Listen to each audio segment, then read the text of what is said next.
குருவிலாம் நீங்க பார்க்கலாம். குருவிகள்லாம் எப்படி தெரியுமா கூடு கட்டுது? அந்த குச்சிகளை எடுத்துட்டு வந்து அப்படி கூடு கட்டும். கூடு கட்டி அதை முடிக்கிற நேரத்துல மழையில் அந்த கூடு கீழே விழுந்து விட்டால் அந்த குருவி மீண்டும் அந்த கூடை எடுத்து வைத்து தொடராது, புது கூடு கட்டும்.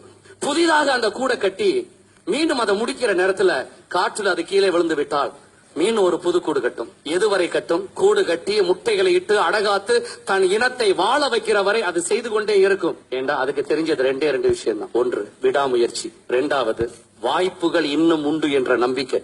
எத்தனை தடவைகள் கூடு கீழே விழுந்தாலும் அது மீண்டும் ஏன் பறந்து போகுது? இதே மாதிரி இன்னும் 1000 கூடுகள் கட்ட இந்த உலகத்துல வாய்ப்பு இருக்குன்னு நம்புது. யாரோ ஒருத்தருக்கு உங்களை பிடிக்காட்டா இனிமே எல்லாருமே உங்களை வெறுத்துருவாங்களா? ஏதோ ஒண்ணுல தோல்வி அடைஞ்சிட்டா இனிமே நம்ம நல்லாவே இருக்க மாட்டோமா? யார் சொன்னது? எண்ணங்களை நன்றாக வைத்துக் கொள்ளுங்கள், இல்லைன்னா நம்முடைய சொந்த எண்ணமே நம்மளை ஒரு நாள் கொன்றுவிடும். குருவிக்கு தெரிஞ்சது 2 சட்டங்கள் மட்டும்தான். விடாமுயற்சி, அதனாலதான் அது கூடு கட்டுது. இரண்டாவது ஆப்பர்ச்சுனிட்டிஸ், வாய்ப்புகள் உண்டு. எந்த குருவியாவது 5 தடவை கூடு கட்ட முயற்சி பண்ணி 5 தடவைகளும் கூடு பாதியோடு கீழே விழுந்த உடனே இனிமே வாழ்க்கை முழுவதும் கூட கட்டக்கூடாதுன்னு நொந்து போய் நேரா கிறிஸ்தாஸ் ஹைவேக்கு மேல பறந்து பொத்துண்டு உளுந்து எந்த குருவியாவது தற்கொலை பண்ணி கிடக்குதா?